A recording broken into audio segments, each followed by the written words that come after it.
So yeah, it's a pleasure to be here and meet you guys. I do have to jump off quickly, but Lindsay will be here for questions if you have anything. So thanks again for having us. I'll do a little Trinity Movers spiel. So what I can tell you about Trinity Movers, guys, they can move you all over the United States. They are straight shooters on their fees and costs. And honestly, they just have a great reputation, which is frankly kind of rare in the moving world. So if you're moving anywhere in North Carolina, and honestly, anywhere in the nation, they can help you. So you guys across the state, reach out to them, see if they can come out to you if you're out. I don't know if they come out to Greensboro, but if they're moving to California, why not? So they might reach out to you guys and give you a better deal than you're finding out there. So make sure you check with Trinity Movers. We're all over the internet. And if they come in, I'll get them a few minutes to talk. So do we have Jason in the room with Rocket Mortgage? Yeah, I'm here. Hey, Jason, go ahead. Take it away. All right, guys. So I'm your local Rocket Mortgage guy. So we're not just online. I live here in Mills River. I service North Carolina, South Carolina, Tennessee. And if you guys have anybody who is a current Rocket client, I can help out or even take over those loans. Some of the biggest things that we're doing right now that are a little bit different is, number one, we do single wides. So I can help you out if you have a single wide. I've actually had a lot of success with Kimi because in a lot of single wides, they have decks, and we need to go ahead and make sure that we are going to have the proper foundations to allow us to do the single wide. So having a good GC always helps there. The second thing that we do is there's been a lot of changes recently with the loan level pricing adjustments. Fannie Mae, instead of capping the pricing at 740, what they've done is they've actually increased the pricing adjustments all the way to 780. So what we're working on right now is we do free credit repair. So even if a client has 700, 720, 740 scores, we can go ahead, give them better credit free of charge, and then help them get better interest rates because of it. So that's what our bread and butter is trying to help every client every time. No exceptions, no excuses. And I'll put my information in the chat as well. Awesome. Thank you, Jason. Guys, if you've worked with Rocket, you still haven't worked with Jason. And if you've worked with other, we all know that in lending, it is really about finding a great loan officer to be in your utility belt and to watch your back. And I'm here to tell you, he is awesome at that and knows the mortgage industry very well. So if you want your loan officer not only to be in your to have your back on a closing, but to also have a really good ear to the rails on what's going on in the mortgage world, you need to talk with Jason, get up with him. If you're having a hard problem with your lenders now, reach out to Jason, let him see if he can improve that for you. I bet he can. So next up, we've got Mariah here to talk about Atelier Unforgettable. Hey y'all, I'm Mariah Wood. I work as a photographer for a studio here in Asheville called Atelier Unforgettable. We also travel to and service the regions from Charlotte, Raleigh, all over North Carolina, basically, and even sometimes into Greenville and stuff like that. So if you are connected to somebody that needs headshots, that's like our bread and butter. We love working with realtors and anybody in the real estate sort of arena because it's a huge pool, right? Y'all have to figure out how to make yourself stand out. Y'all have to figure out how to have your brand represented so that you're getting your target clientele every time. And you're not, you're reaching those sales goals, you're making money. That's what we're all here to do. And so we want to help you out with that by helping you. We walk you through every single step of creating a personalized brand. And if that means you're just starting out and you need a couple of good headshots for your business cards and your LinkedIn, or if that means you've been established in the community for 35 years and you need your whole team shot, your office's shot, your building shot. We're a full service studio and we love to work with everybody. And that's basically my spiel, and I'll drop my info with website and everything as well in the chat. Thank you so much, Mariah. Again, if you guys haven't checked out Atelier Unforgettable, they have been doing, I know you guys have been putting up some things on your social media for some of the giveaways shots that you've given to some of the agents that attend our meetings. So they look awesome. I've noticed it, and I love that you guys show that sort of behind the scenes on what you do for folks. Oh yeah, I mean, that's one of the sort of all-purpose things, right? As we create reels for you so that you can share them and promote yourself, we create, so we don't just stop at the headshot. Everything about what we Mhm. do is to create an encompassing package for whatever your brand needs are. Awesome. Awesome. Thanks, guys. All right. So that's everybody for our charity, or excuse me, our sponsors tonight. Next, I believe we're going to hear from Evelyn Charities. Got a couple more people in the room, guys. Give me a second. I'm going to make sure everybody's in here everybody's in here that's pending right now. If we've got a representative from Evelyn Charities, they're our nonprofit this week. They're doing awesome stuff for our community. I'm going to let Kathy tell us more. I believe she's in the room. She's the development and events director over at Evelyn Charities. And Carly's going to link their page in the chat to check out more and to consider donating to that awesome nonprofit. Thank you so much for having us. We're so excited to be with you. I'm Kathy Soul, and I'm the Development and Events Director for Evelyn Charities. Evelyn Charities is a local nonprofit that was started 32 years ago by a local man, Joe Evelyn, and we provide financial assistance for low-income individuals or families with essential needs, whether it's rental assistance, utility assistance, medical assistance. We also give out gas vouchers so they could go to medical appointments or go to job interviews or fill in the gap between when they started their job till when they get their first check. The need is greater than ever this year. It just seems like our applications have significantly gone up, and we are busy as ever, and we would love your support. So go to our website, www.evelyncharities.org. You can sign up to volunteer. You could donate. There's so many different things you could do. We thank you for having us. Thank you so much. And we hope to have you again soon at one of our live events. We appreciate you coming on for our Zoom. If you guys haven't checked out Evelyn Charities, please do. They do awesome things, and Carly put those links in, so make sure you check them out. And thank you, Kathy. I appreciate you. Okay, guys. Well, next, without further ado, I'm going to introduce you guys to Charlie. He works over at Market Title. He's going to give our class on, first of all, of course, introduce yourself, Charlie, but and tell us a little bit about yourself, but also let us know. Tell us about surveys, why they're important, how they mesh with title insurance, and frankly, any other awesome things you have to share with us. All right, can you hear me? We can. Good, awesome. Hey guys, my name's Charlie Cole. I am an attorney for Market Title Company. We're based out of Raleigh, although we cover the entire state of North Carolina. My main goal is, and our whole main goal as a company, is to get everybody's transactions closed on time, protect your clients, offer some services that when title issues come up, they're a little bit unique, other than just standard, encroachment agreements that can happen. We offer skip tracing. So when, say, you have a buyer who's an estate or a seller who's an estate, and we can't find all the heirs, we can help with that. We have programs that can track folks down. We are extensive with our DMV mobile home forms, so we can help figure out whether that's real property, whether it needs to be attention to a fixed form, any of those things that can cause a headache and sometimes a snag. We try to help with so that everybody can get closed on time and your clients are happy. So about me, I am an attorney. I was originally licensed in Michigan. I relocated to North Carolina about 5 years ago. I liked the punishment, so I retook the bar here. Before coming to Market Title, I was a closing attorney for a firm in Raleigh, and then moved over to the title side. So it's kind of funny being this way. So I see such a perspective from both sides. Sometimes as an attorney, when I'm a closing attorney, I'm like, I just want to get this closed. I don't care what it takes. Let's just get this closed. And now I'm on the other side. I'm like, okay, now I have to balance knowing what they want and knowing I actually want that to happen too, because I can't get rid of that part of me, but then also having to keep in mind the risks of insurance.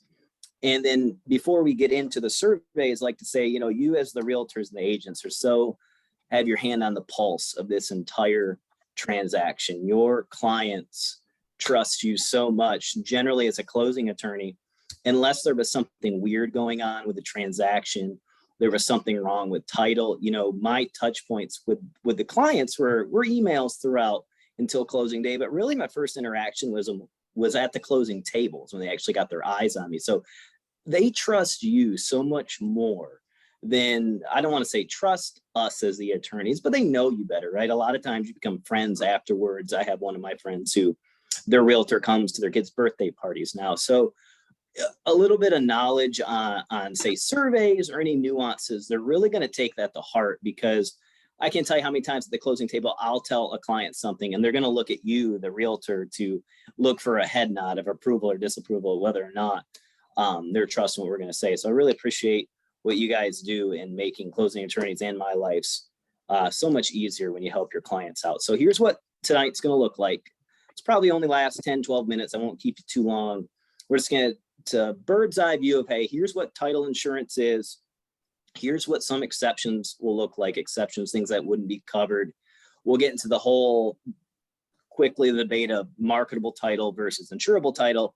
And then we'll hit surveys, why they're so important, and then how they can maximize your client's value to their property, and some real world examples of when a survey didn't happen and how it cost clients a lot of money and a lot of headaches. So we'll jump into it. So title insurance here is a form of insurance that's going to protect your client from financial loss.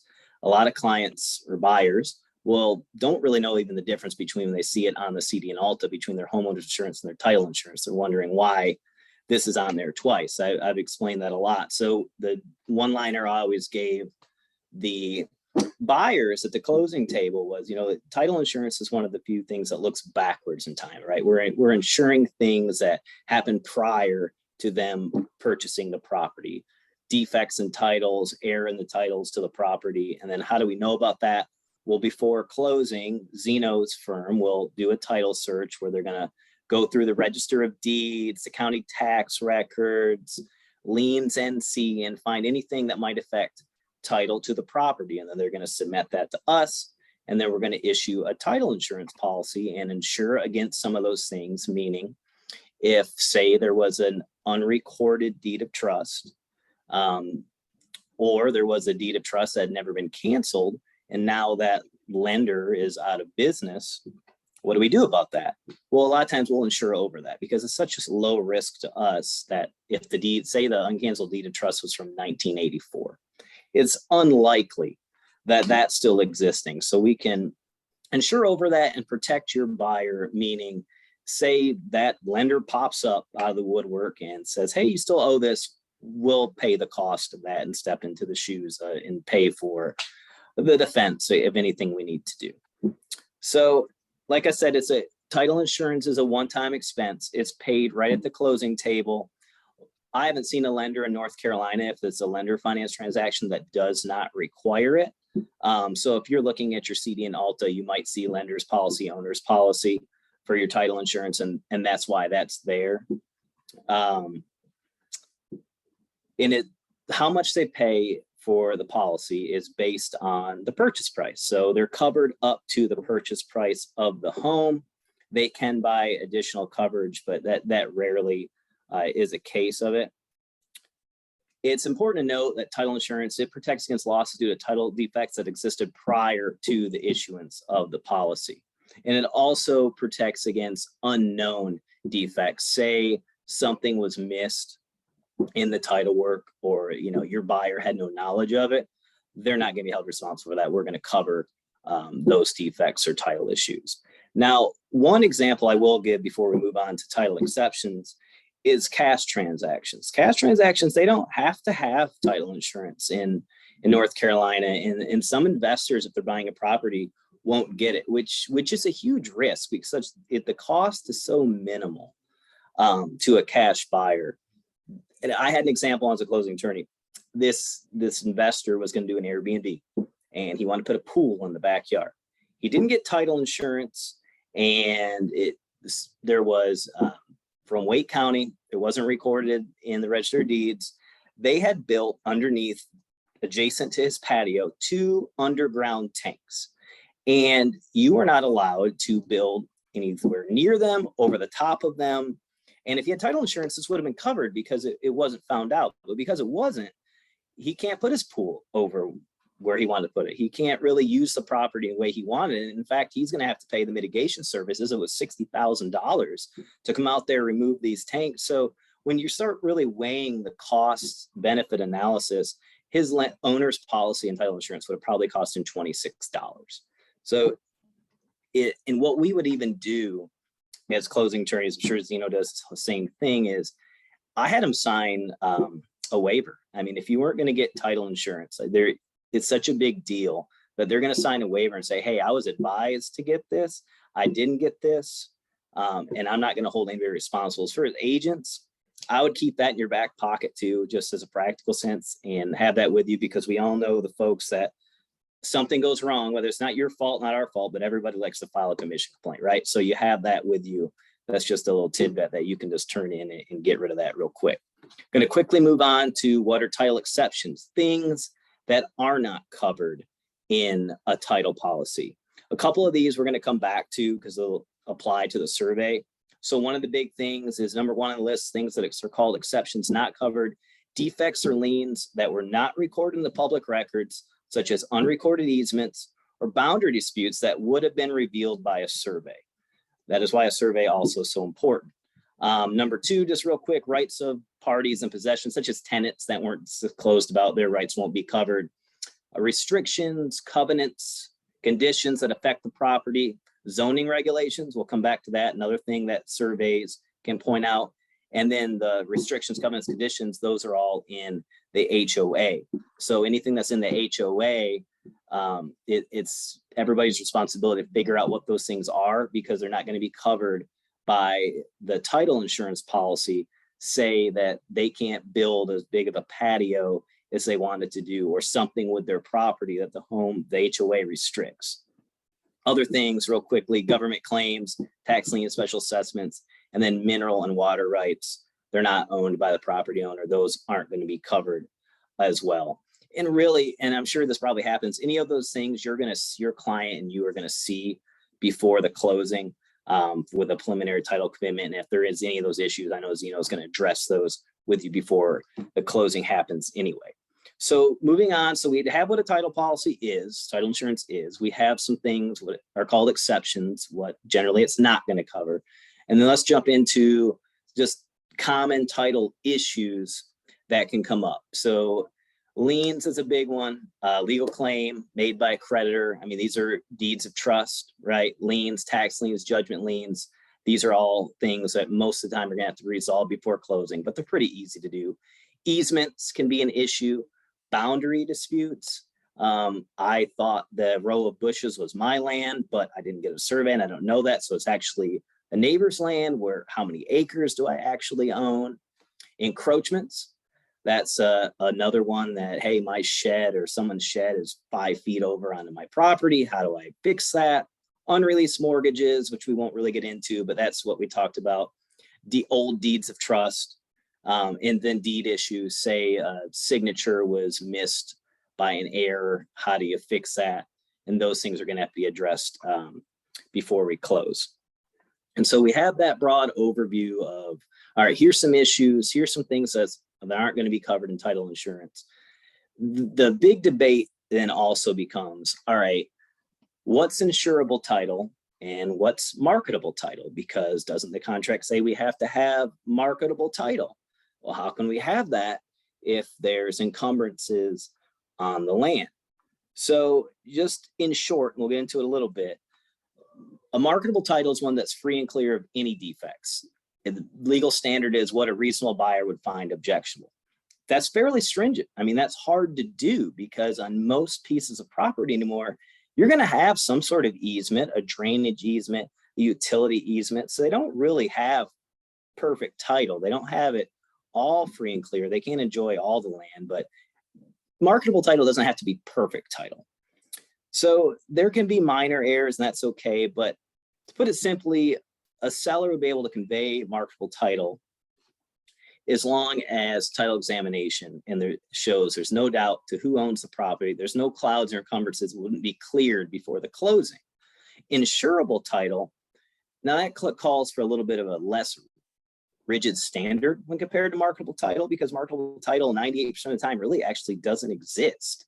Insurable title, there can be a cloud or defect that would otherwise make it unmarketable, but someone like us, the insurance company, we're informed of it, and then we make the decision to insure over it. And that affirmatively covers the buyer. So what that would mean is, hey, we're going to insure this property, and if something happens, most of the time it's going to be really low risk, but if it does, we're going to cover it. In other words, there can be a known problem affecting the title, but us as the insurance company are going to protect the buyer from damages or losses that may result from that problem, up to the limits of title insurance policy. But in those common defects that can be insurable, uncanceled deeds of trust, again, questionable easements. So, but then the situation arises, all right, can insurable title ever not be marketable, or marketable title ever cannot be insurable? Yeah, there are situations where insurable title might not be marketable. A property might have valid lien or encumbrances that can't be removed. For example, the property has a valid easement that can't be terminated. Well, that means it can never be marketable, right? Because they'll never own it free and clear. However, it's insurable because us, the insurance company, are going to insure over things like that. Say there's a utility easement or something like that. And really, guys, what it comes down to is knowing the difference is just going to help the buyer understand what they're purchasing. Hey, buyer, it's not exactly marketable. There might be a utility easement on it, but it's real low risk. You can use your property XYZ. You can build a pool. You can do whatever you want onto it. You just can't put a row of bushes out by the road because there's a utility easement there. So buying property with insurable title is not necessarily a bad thing, but it's important for the buyer to know implications and potential problems of buying the property under that standard. An insurable title might not even be a worse quality title than a marketable title, but it will relieve the seller of the obligation to clean up a problem. And in a real world situation, it really depends on who the attorney is. Some attorneys, a lot of old school attorneys, our general counsel is one of them, will say, rip the Band-Aid and just fix it. Well, okay, that's great. Who wants to wait 6 months sometimes to close on a property until something's fixed? I mean, most don't.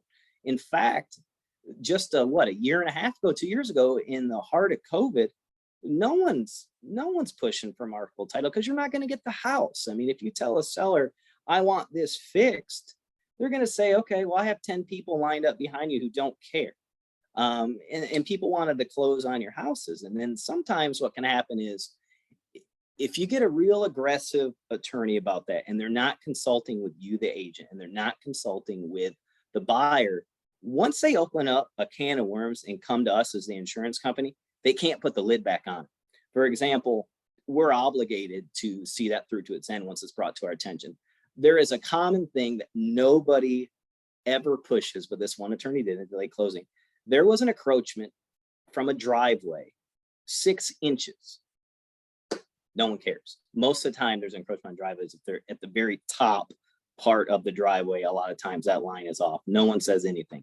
But once it's brought to our attention, once we go to say our underwriters and they're pushing to get it fixed, we can't just say, oh, never mind. We pretend we didn't hear that. And that delayed closing by some time. You either hope the neighbor's great, you can get an encroachment agreement, or it's going to cost some money, or potentially, cost a sale. Or them not getting the house. So that is a whole discussion. We could send a whole class on is insurable marketable title and the pitfalls of that. So let's jump into surveys, what we're here actually to talk about. So obviously a survey here is when a licensed surveyor, now they actually have to have a degree if they're going to be a new surveyor to come out and do this. Old school guys and ladies can still come out and do it without that. They're going to come out, get your boundaries of the property, figure out your acreage. They're going to tell you whether there is any easements, utility, drainage, setbacks, anything that a buyer might want to know how they'd be able to use their property. A survey is going to tell you. Normally, in COVID, I know this was very hard to do. It's conducted during the due diligence period of a real estate transaction when it wasn't 8 weeks out to get a land surveyor out to the property and do that. But they're going to use that information. They're going to plat it out for you. They're going to hand it to you. It's an important tool for determining the exact boundaries of the property, identifying any potential issues, encroachment issues, zoning violations. It can also help resolve any boundary disputes that might arise in the future. So it's not required for a real estate transaction here in North Carolina, but it's so highly recommended, and the cost compared to potential outcome is so low that we really want to have that done so that you as the agent can go to your buyer, and any questions you can come to, or myself, that the buyer has a real clear understanding of the property that they're purchasing, and to ensure that they can use it of how they envision they want to use it when they're going to purchase it. So some of the survey issues that come up, a couple examples that can impact the property value, boundary disputes. This is a big, maybe not so much where I live in Raleigh, where everything's a subdivision, but when you have some rural areas and you think you're buying 18.25 acres and it's been like that for 20 years, it's got to be right? Well, you get a survey if it would have showed you actually own 18 acres. So you're missing what, quarter acre? You paid for that. Now you really, all right, where's my boundary? I thought I owned this land. I was going to do this with that quarter acre. Now I can't. Those things are real world scenarios that can cost some money and big time headaches there. Encroachment, that one's pretty common. Survey is going to show whether or not your fence is, or the neighbor's fence is 6 inches or 6 feet onto your property. And your buyer can make a decision of how they want to handle that. The zoning violations, buildings or structures that don't comply with local zoning. Survey is going to show you that. Easements, rights of way, utility easements, something that's going to impact the property or limit the buyer's use of the property. I have a horror story about easements I'll get into at the end here of what happened to a buyer. A flood zone is a huge one. Survey is going to tell you whether it's located in a flood zone, and that's going to impact the ability of buyer's ability sometimes to even obtain financing or affect the property value as a whole. Impervious surfaces is another big one that's been coming up lately, at least over here. And those are just a few of the things that they're going to show you. It's a really, really, really important tool, guys, for identifying potential issues with a property. And Zeno probably to tell you this too. We're not asked to be experts on it. It's just to have enough knowledge to be able to say, hey, this looks off. Let me send this to Zeno, or let me send this to Charlie to get another set of eyes on it. And we'll get into this later as well, but just being able to tell your buyer, this is really, really important for you to have. If you have a vision for how you want to use the property, not just the house, we need to make sure that you can use it how you actually want to use it. I mean, what if you want to use it as Airbnb or many, many other things that make money off it? Now you can't. Well, they just bought the property for nothing. Going back to what Zeno said earlier, how he had a question from Realtor today saying, hey, does that mean we don't have full title policy if we don't do a survey? No, it doesn't mean that, although you're going to have some big exceptions on your title policy relating to a survey. You're going to have the blanket survey exception, which the title policy is going to accept anything related to a boundary dispute or encroachment that may have been revealed by a survey. And you're going to have a zoning exception, an easement exception, and an access exception, all saying the same language. Access exception being, what if there's a piece of property behind you and that owner actually has an access easement running through your property to get to that, because you can't have a landlocked property. But your client didn't know that. And now they're wondering why this vehicle is driving up every single day past their house, and they might not be happy about that. There's a lot of common misconceptions when it comes to surveys from buyers. Everybody says, well, my attorney is going to tell me if there's any problems with it. Well, the attorney doesn't go out there and actually look at the property. And even if Zeno went out there and looked at the property, unless he's meets and bounds that I didn't know he could do all those things, it doesn't make a difference because he doesn't really know what he's. It would cost a lot of money. He doesn't know whether or not that shed encroaches onto the property. So we're going to take exception meaning we're not going to cover it of anything that would have been covered by a survey. We rely 100% on the attorney's preliminary title opinion given to us. And guys, let me tell you, GIS, the global engineering system, is not accurate. I can't tell you how many times when I was practicing, a client will say, yeah, but the tax website shows my boundaries here. More times than not, and you as agents probably know that those things are wrong. I had, unfortunately, a client call me after closing. He didn't get a survey, and he did fill out a survey waiver form that what he thought was his part of his backyard was not, in fact, his backyard, but GIS sure said it was. You know, unfortunately, that's a sad story. That's a problem for him. He called us looking for solutions, and we can do it for him, but it's not covered by title insurance. You know, basically, the takeaway from that part is that no insurance company is going to insure a problem that no one can verify. If no one really knows where the property line is without a survey. And acreage, I would assume probably in the Asheville area, is a big deal to know what you're buying. Out here in, say, Clayton area, it comes another issue. You want to really know that you're buying 10.25 acres. You're getting charged for every acre they say that you're buying. You want to make sure that you're actually doing that. Another thing that we hear a lot is, well, I'll just get a survey after closing. What does that look like? What's that do? Well, you can, if you get a survey within the time before we get a final title opinion, and I'll hit on that real quick. A final title opinion is when basically the final policy is issued. That happens after closing, when all the funds out of the escrow are distributed and their title insurance policy is paid for, the checks sent to us, and then we send Zeno final title opinion. So it happens relatively quickly. They have a very short window, but they're still not covered up until that happens. So it's still risky. Another huge one. Well, the sellers gave me their old survey. I'll just use that. Well, that doesn't work anyways. I mean, even let's just assume it gets done the right way and a seller signs an affidavit that says, hey, I gave you a survey and I promise I haven't done anything to the property since the survey is done. Well, turns out they're wrong.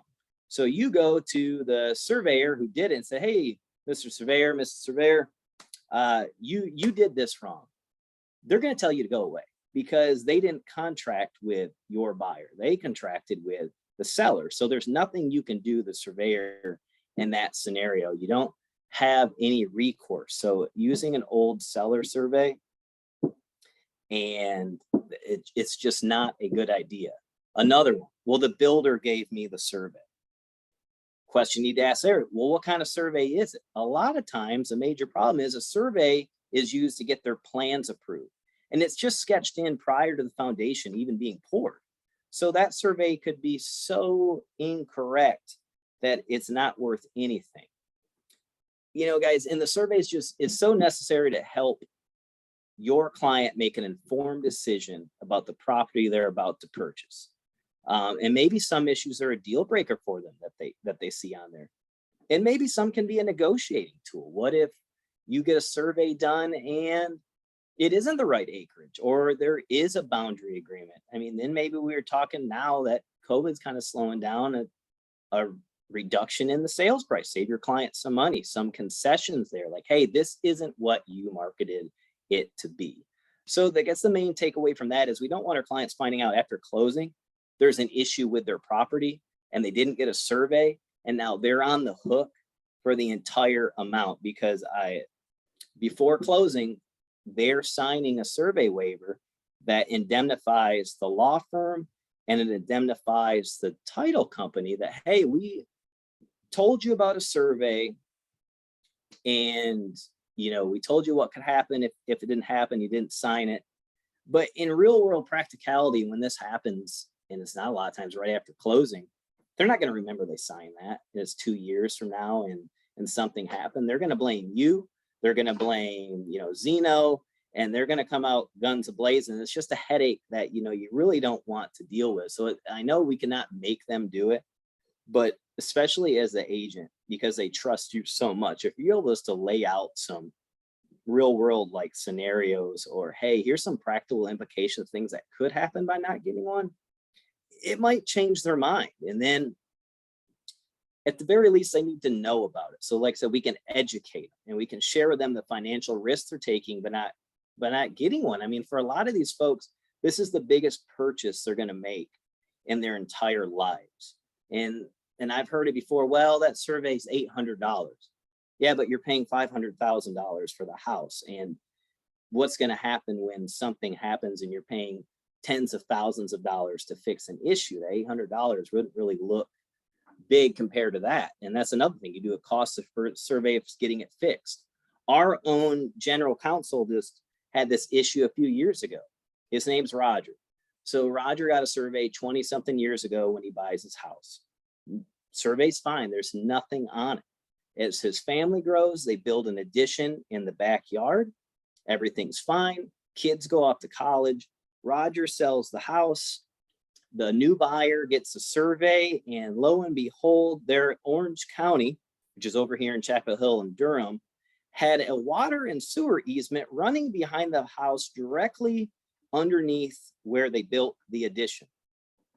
And so now what do? That's definitely not marketable title, and that's not even at that point insurable title. So who fixes it? They go back to this original surveyor, and his answer was, it's 20 something years ago, oh yeah, gosh, I missed that. Admitted it. There's nothing that he can do about that. So thankfully, because he got a survey and it was covered because it should have been revealed, but it wasn't, the title company stepped in and paid. I mean, they had to get civil engineers back to the property because the county is not just going to relinquish a water sewer easement that ran through the whole subdivision. It was supposed to be a runoff. I mean, thankfully, it had been moved and just not changed since then, but it was a pretty big expense that he would have had to foot the bill to defend if he did not have a survey and therefore did not have title insurance covering that for him. Even simple things like sheds and fences. Well, we can get an encroachment agreement. Well, what if the neighbor doesn't want to sign an encroachment agreement? A lot of times they will, but does your client want to have to go potential litigation route to fix a fence issue when they wouldn't have to, or at least they know about it if they had a survey?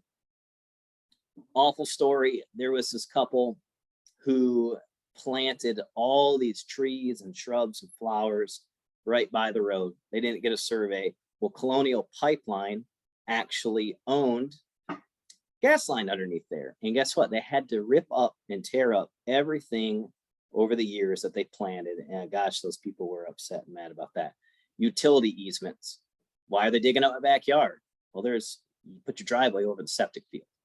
Those are some of the real world things that can happen there. Drainage easements, patios. Is it within what's acceptable to the HOA? You know, if your client has a vision for the property and they want to plant that row of trees and say they don't care about the house, but they're like, I just love this land so much, I can envision it. We can always remodel the house, but you can't replace, 20-year-old trees or whatever it is, and they're ripping them up.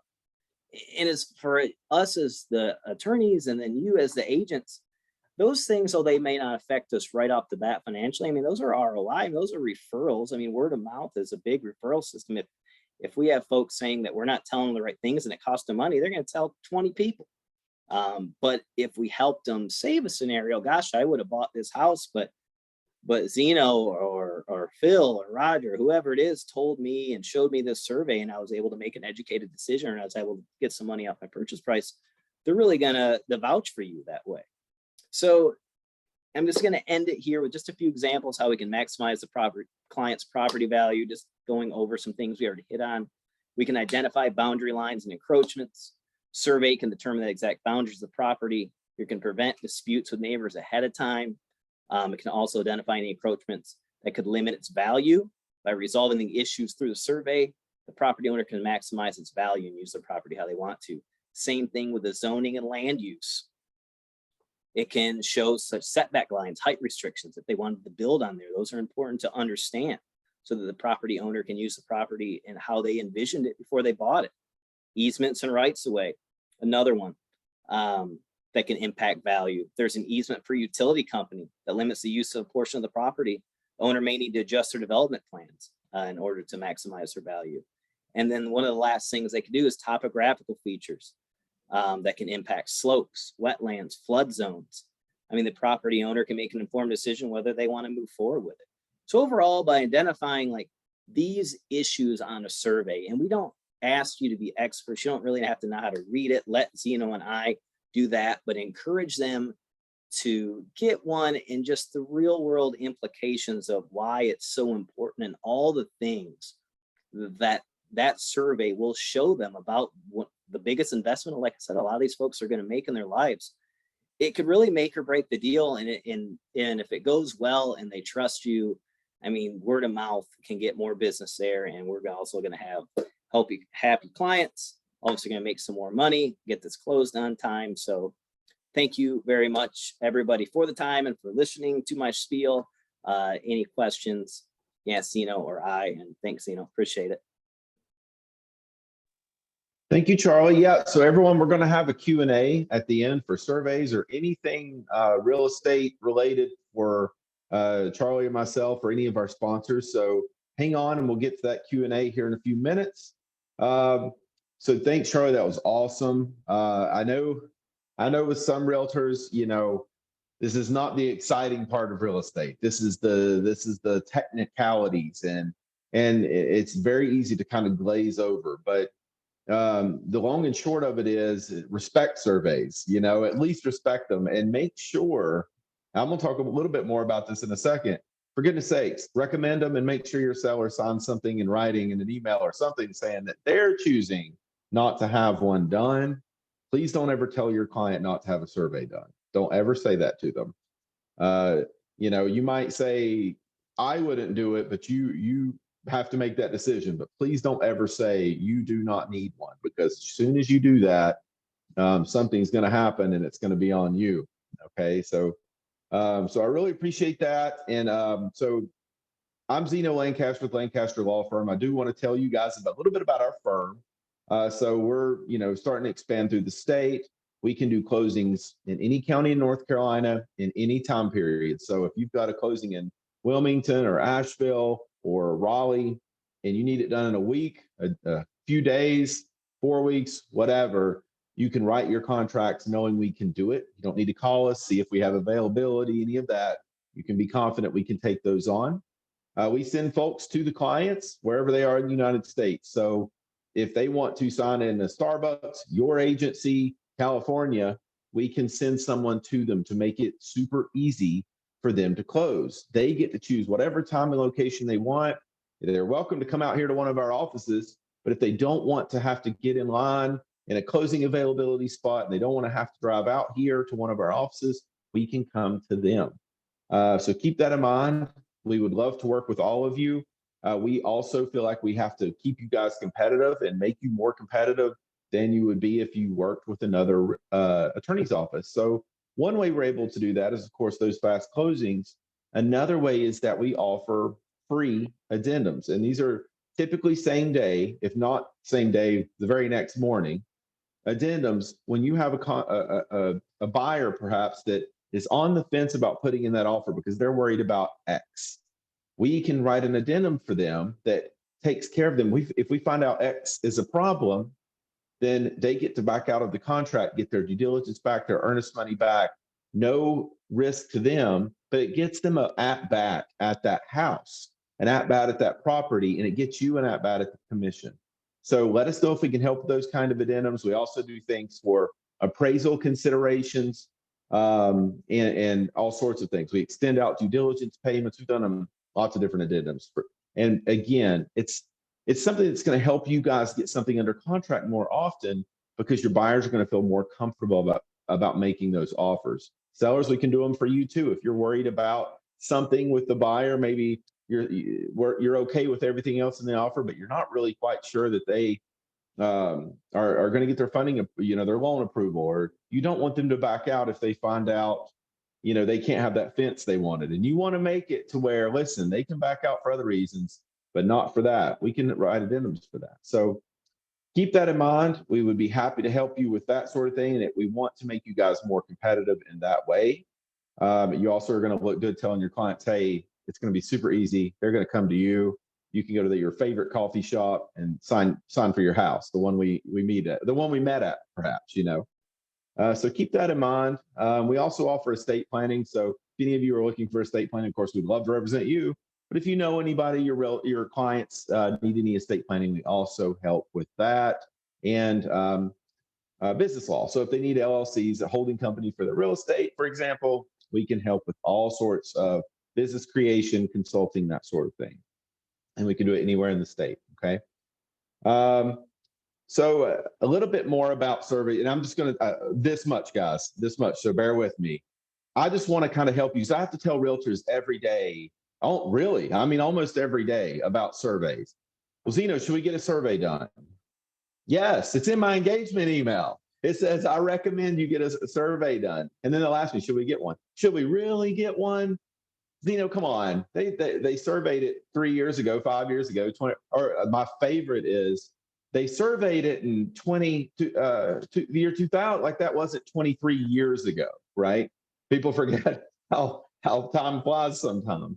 But the bottom line is without a brand new representation of where those property lines are that we can see and that is certified by a licensed surveyor, you don't know potentially, first of all, if you don't have a survey at all, and it's just a meets and bounds description drawn on an old survey that no one recorded, there may be mistakes in there, and there often are, especially in Western North Carolina. I know and I'm sure it's throughout the state, right? It may not be in these brand new subdivisions in some of our cities, but any of the suburbs are going to have these problems. And if you have a plat that's 10 years old, it is unlikely that the boundary lines have moved. It is unlikely that there's a problem, but you're not going to know for sure unless you have a new survey done. Someone could have built, a shed, a swimming pool, anything on that boundary line. And there are easements that can be across your property where you can't build. And you may not have known that. And you bought the property expecting to build over there in that side of the yard, and someone's got an easement across it and you can't build there. Completely wipes out your reason for buying it. And when you guys buy a car, you check it out. When you buy a house, you get it inspected. You're buying land, you get it surveyed, right? That's sort of how it goes. And without that, you're not going to be certain that you don't have a problem on your land. You probably don't. And probably you're going to pay that money and get the survey done and wait on it, and it's going to be perfect. And you're going to look at me and say, well, that didn't fix anything. But that's the only way you knew, right? That's the only way you knew.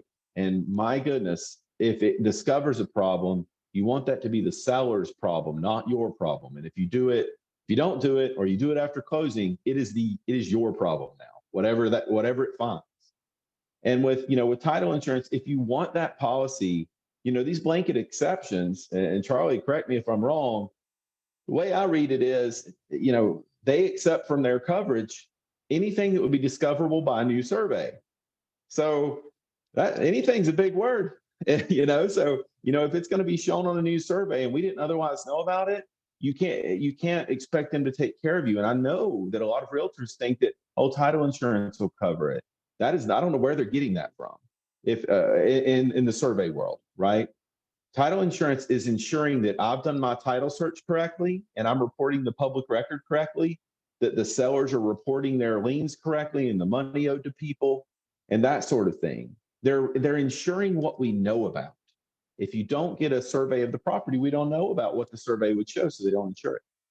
So it's that simple. It does make your title insurance policy much better, in my opinion, if you can get that survey coverage by having a new survey done.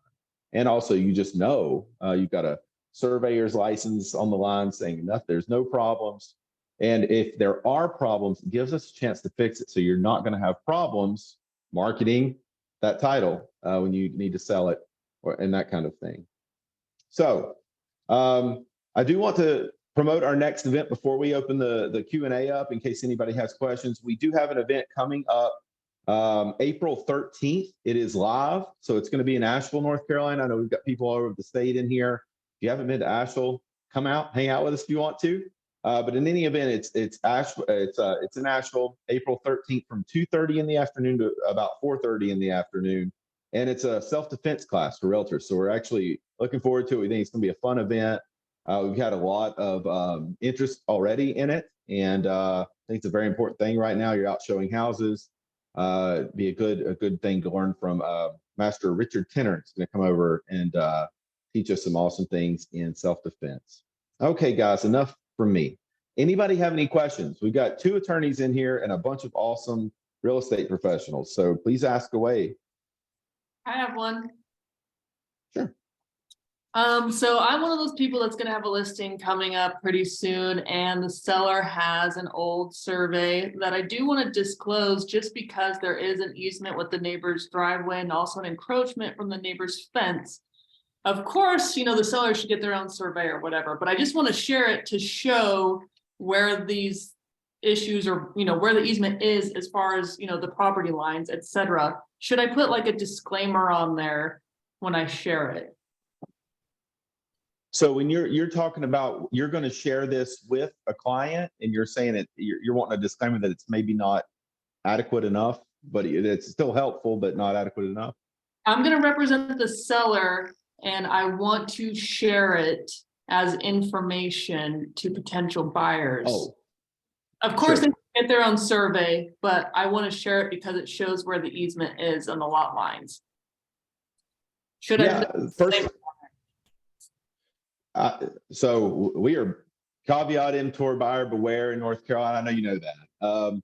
And you're asking, should I am a fan of transparency. I really am. And arguably, if we know there's an encroachment, you probably should put that in the listing, right? Because that could be considered a material fact. And honestly, if I'm a buyer and someone posts that, I feel much better about everything else in that listing because, hey, they're sharing something that may not be perfect, that I can at least start thinking about. I would say, I don't think you're asking if you should share it. You're really asking, should I put a disclaimer up? And I personally, first of all, it doesn't hurt. Hey, you need to go get your own survey. It's good advice. So I don't think it hurts to tell them that. You could, it wouldn't hurt anything. I don't think you have to. I should be telling them to get their closing attorney should be telling the buyers to get a survey. Their realtor should be telling the buyers, in my opinion, hey, listen, I recommend you get a survey. It's very easy. I recommend you get a survey. It's going to be tough to get it done by closing, potentially where you're at in the state, where the market's at. I know in Western North Carolina where we're located, it's really hard to get a surveyor to get something done and for honestly an affordable cost by closing right now. It's just, we need surveyors. If anybody wants to become a surveyor, please do it and move here. But I think you could put that in there. It certainly doesn't hurt anything. I don't know, Charlie, do you have any thoughts on that? Yeah, I mean, I'm pretty much in line with you. I mean, as far as the listing side, yeah, material fact, they maybe you're an obligation to do it, but I mean I'm a big fan of transparency. I think to Zeno's point, I think that helps your transaction get off on the right foot, and your buyers already know what they're getting into. Of course, like you said, they need to get their own survey anyway. But I mean, from a title insurance side, I mean that's not going to affect us and the buyer so much. They're going to have to get their own in order for us. It's probably actually, if they have title insurance, it's probably on there anyway that we would find in a prior policy once we found that, if that survey was there. But yeah, absolutely, I don't see any problems with sharing that. I think that only encourages good negotiations in that point. Great, thank you. Yeah. Anybody else? I've got a question. Okay. Sure. Yeah, go ahead. Okay. What about brand new subdivisions that have literally been platted in the last 2 or 3 years? Great question. Survey? Well, so number one, let me give you the number one reason I recommend the survey, and to all my clients, no matter what. I don't care if they're buying a box in a building called a condo. I do that because if a new survey disclosed any kind of problems, they're going to turn around and say, Zeno, you told me not to get a survey. So it's a CYA thing for me from the very get-go. Selfish CYA. Okay, so I really am probably going to get on the phone in a condo situation and be like, look, I'll tell you if it were me, I'm not going to get a survey, but I'm still going to recommend on paper that you do it. And I'm going to tell them it's a CYA thing for me. But in a brand new platted subdivision, here's the problem with that. It should be correct, but we had a whole subdivision go bankrupt here because they built all the houses on the property lines. And the subdivision plat was, done to subdivide all the lots. And then they came in and built houses literally straddling the property lines. And so if that subdivision plat doesn't show the improvements on the property, I would just be very careful with that. And if it's me, I'm still having it surveyed because I want to make sure my house is built where it's supposed to be, the driveway. There's no encroachments in that way. Okay, thanks. Yeah, of course. Anybody else, guys? I have a question. Sure. So if there's a live spring on property A and the water from the spring flows onto property B, potentially both property owners would like to install a spring box. Who has the right to install the spring box? Wow. I feel like you pulled this from How to Trump the Lawyer on the So you're going to have to read it once more for me. It's right. Is it right on the boundary line? Yes. It is, yes, it's right on the boundary lines. So there's a live spring on property A, and the water from the spring flows onto property B. Potentially both property owners would like to install a spring box. Who has the right to install that spring box? Oh, look, if the spring originates on property A, they're going to have to, property B might be able to dip a cup in that water when it lands on their property, but they can't come on A's property without an easement to do so. So, they're going to, we do have shared spring agreements up here in the mountains. It's the best water in the state. And I would say that they would need to come up with an agreement if they want to share it. I don't believe, gracious, you're getting into riparian rights. Charlie, you might know more about that than I do, but I don't believe, I also don't really know what a spring box is. It's just it's a receptacle to get the water out. Right, because some properties, you can't really get a well on it. You have to dig too deep, and then you might want to try to tap into a spring instead of keep drilling. So Yeah, if there's a live spring, you could technically tap into that to get water. yeah. Any kind of improvements you're doing on property building, you can't come on someone else's property without an easement to do that I know of. So I would say that property A can install it all day if that's where the spring originates, but I don't think that the property B owner could come there if you install the spring box where the spring is, then I don't think they could come on the property without an easement. Usually some properties will share this stuff. They'll share in the maintenance of it, and that's kind of the idea. Look, if you'll help me maintain this, I'll let you share it. But I would want to see an easement before I went and built there. Hope that's helpful. Thank you. Yeah, of course. Who else?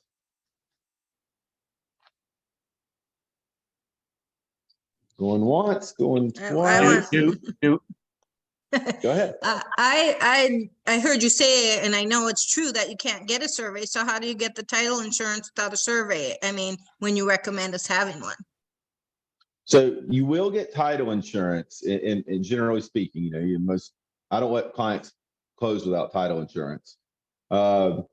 It's going to have an exception in its coverage. So, if you had an umbrella policy, it's going to have an exception in there that says, look, if you go around spray painting people's cars, we're not going to insure you that you can't get sued by those people. There's exceptions to what they'll cover. It's the same way with title insurance.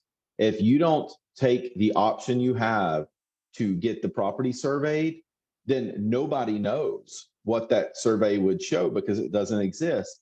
And what the title insurance policy is saying is, since we don't know what it would show, we're not going to ensure that everything's okay, because we will, if you'll get it surveyed, we'll ensure that everything that survey shows is correct. But if you're not going to do that, we have no idea if there are encroachments, if there are overlaps in deed descriptions, that sort of thing.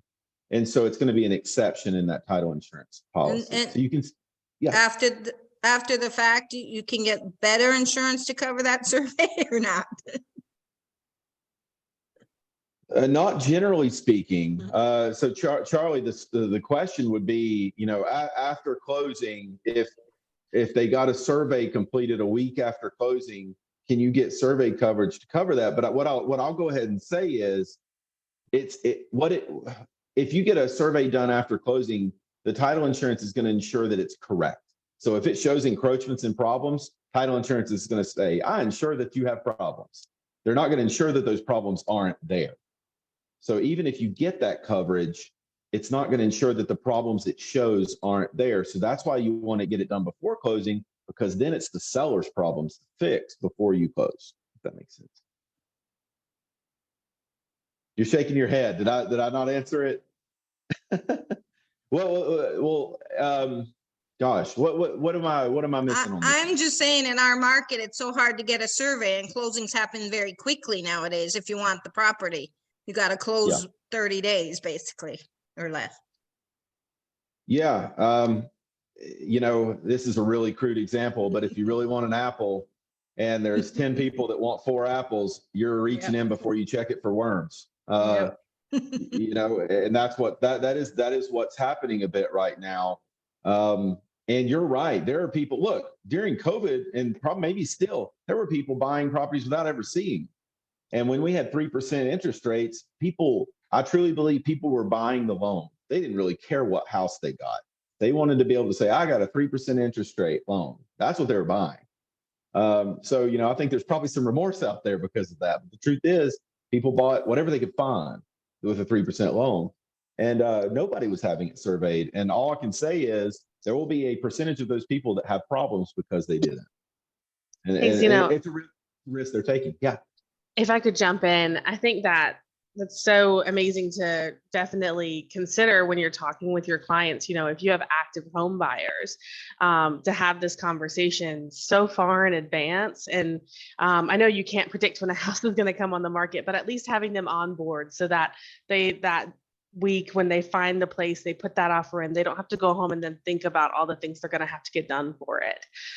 So at least prepping them in advance for that expectation might reduce some of those timeframe issues, making sure you have a list of good surveyors that you already know and have good relationships with. And if you don't, Zeno has a bunch that he knows, and we know very well, that can help reduce those timeframes and get us on the right track so that you can close and that your clients can be better protected. But definitely getting ahead of it is what I would recommend here. I wouldn't know anything about it if I didn't work here. But now that I am, I'm sold on surveys, and I'm ready and I've prepared for who I need to call when that time comes. And of course it's not perfect, but it definitely gets you ahead of the ball a little bit. Yeah. And that's great, Carly. I mean, you've got to, when again, the apple barrel thing, you got to get in your stance to be able to take off when that apple becomes available. And it's the same thing. And truly, it's, in my opinion, it is about, if you've got 3 surveyors you like to use and none of them can get it done in time, I would keep shopping. That's all I'll say.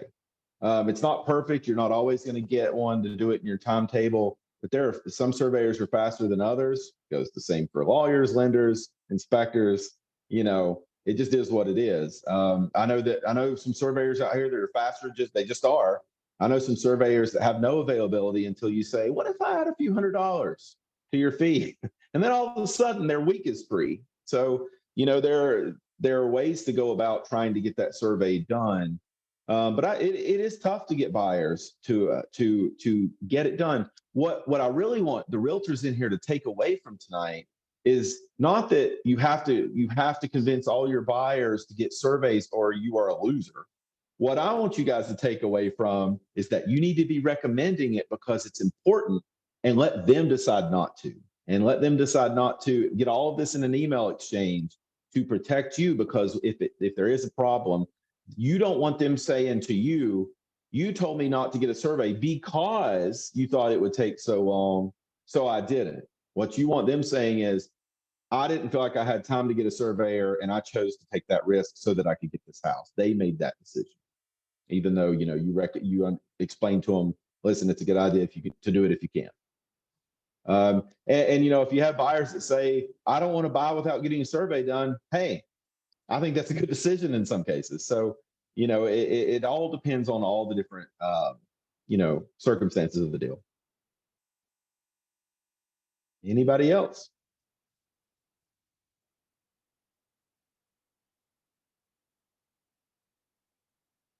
Anybody else going once? Zeno.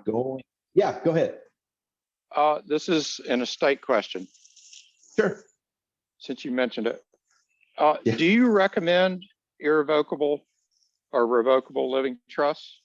when you do estate plans?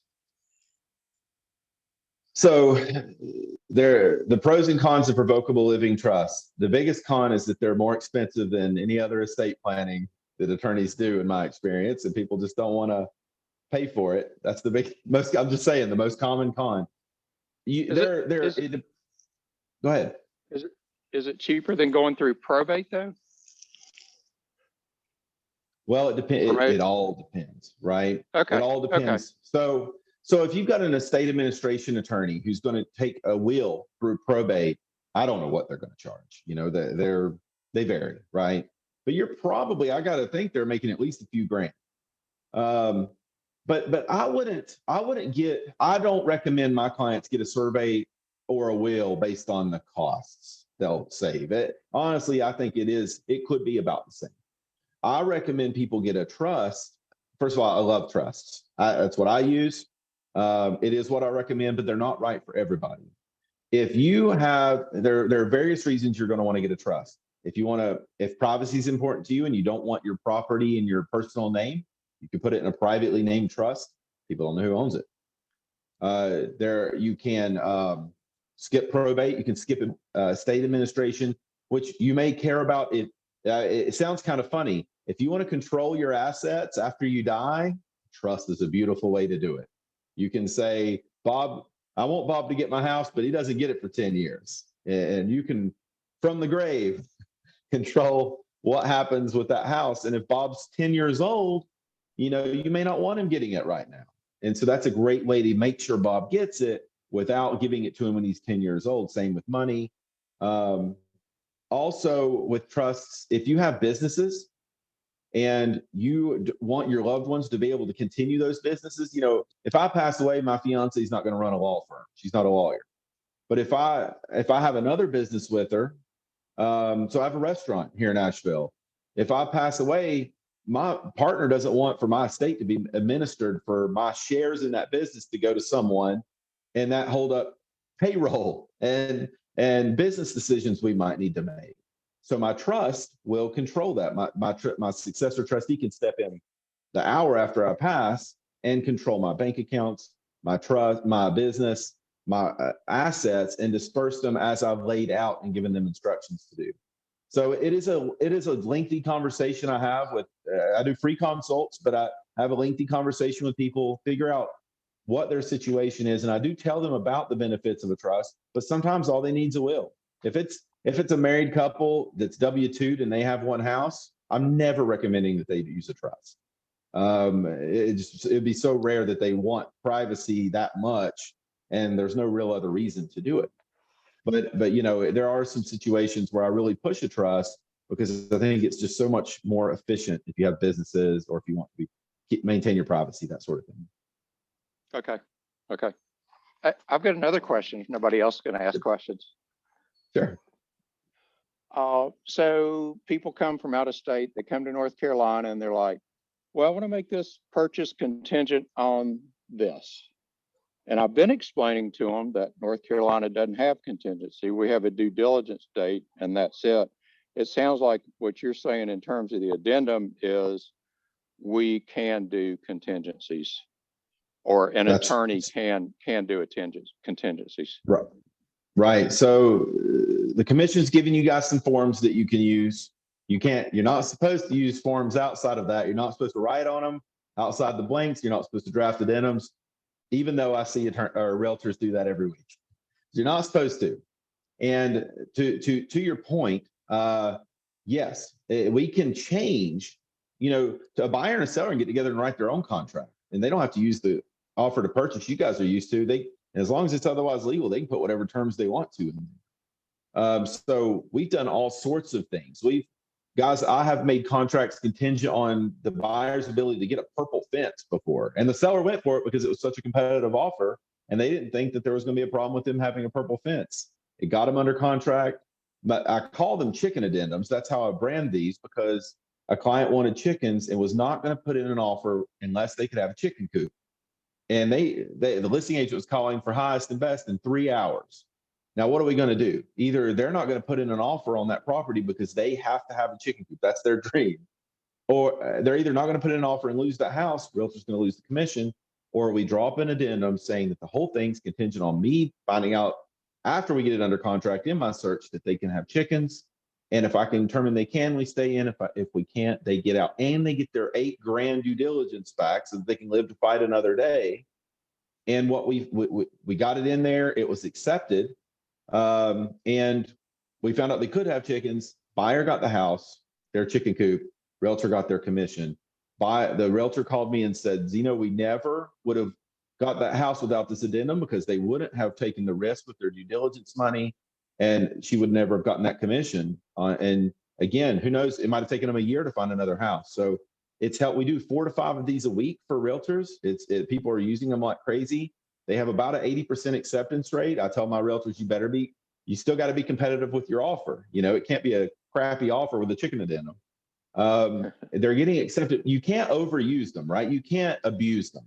You have to use it for a deal breaker such that if the seller doesn't want to sign it, that was a deal breaker for the buyer. They're okay with that. That's a red flag that they can't have chickens. We're using them for short-term rental ability. We're using them for high-speed internet. It's a little bit of a problem here in Western North Carolina. Where I'm at's great. Up on that mountain over there, it's a little different. And so when people move here, they're not used to not having high-speed internet everywhere. So we use it to determine whether the house has high-speed internet. Again, I've done purple fences. I've done foundation issues. They found out they had a cracked foundation, they got out. And then in that situation, it was about $8,000, and they did get their $8,000 back so that they could put in another offer and not have to go earn $8,000 again. So it's been very helpful to get people off the fence and protect them at the same time. Okay, thanks. Of course. I just wanted to say something quick about contingencies. So if you guys are ever doing deals that the client is contingent on selling one of their homes, try to dig deep into that, because sometimes clients just want to keep their payments lower, and what they can do is something called recasting after closing. So recasting only costs $250. It's not like a whole refinance, but they keep the same rate, the same term, they just lower the monthly payment. So what people can do is they buy the house, sell their other house in the next 2 months, and then put like $100,000 or $200,000 down towards their mortgage, and will drop their payment by $500 or $1,000. And they only get those payments for like, for the 2 months. The other thing is, I'm sure you guys have had people who are going to sell their house and pay the mortgage off, right? Most lenders will say you have to hold that mortgage for at least 4 payments. Well, they can do the same thing. They can go ahead and pay down the whole mortgage, $10,000, and do a recast. So that way the next 4 payments are completely principal payments, and it allows them to kind of offset and still get a regular mortgage rather than having to get a bridge loan. So there's some workarounds. Awesome. Thank you, Jason. Yes, yeah, go ahead. Another question for Jason. We have a lot of issues lately about the condo questionnaires and Fannie Mae form 1076, I think it is. And basically HOAs don't want to jump through the hoops to fill out those questionnaires, or they don't have engineers saying their building is safe and all that information. And people are saying they're not getting loans. I don't know if that has lessened now since the first of, was it last year or this year? I can't remember, but. So it really comes down to 2 things. So is the condo going to be warrantable or not, right? If it's warrantable, then it's going to be something that Fannie Mae is going to go ahead and lend on. And anything that's warrantable, we will have to get a condo questionnaire either verbally or have them fill something out. Okay, so if we can get a hold of the HOA and we have a good phone number for them, we can call them and have to go through that stuff verbally to get it done. One of the benefits of Rocket as a nationwide lender is we do a lot of deals, and we keep all those HOA documents from our previous transactions. So as long as we have another transaction within the next year, we can use all those same documentation, and we don't even have to reach out to the HOA. So. Okay. Thanks. What else, guys?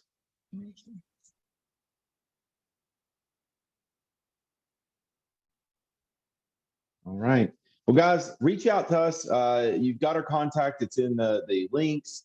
We've put links for everyone in the chat. So if you have questions, we hope you'll use us. We hope you'll reach out to us and let us help you guys be more competitive, answer your questions as you're hustling out there trying to find deals, we want to help you do that. But yes, check the links in the chat. We've got them for everybody, all the sponsors. Big shout out to Charlie for our class today and Evelyn Charities for joining us tonight. Please, please, please check them out and give if you can. And I hope to see you guys.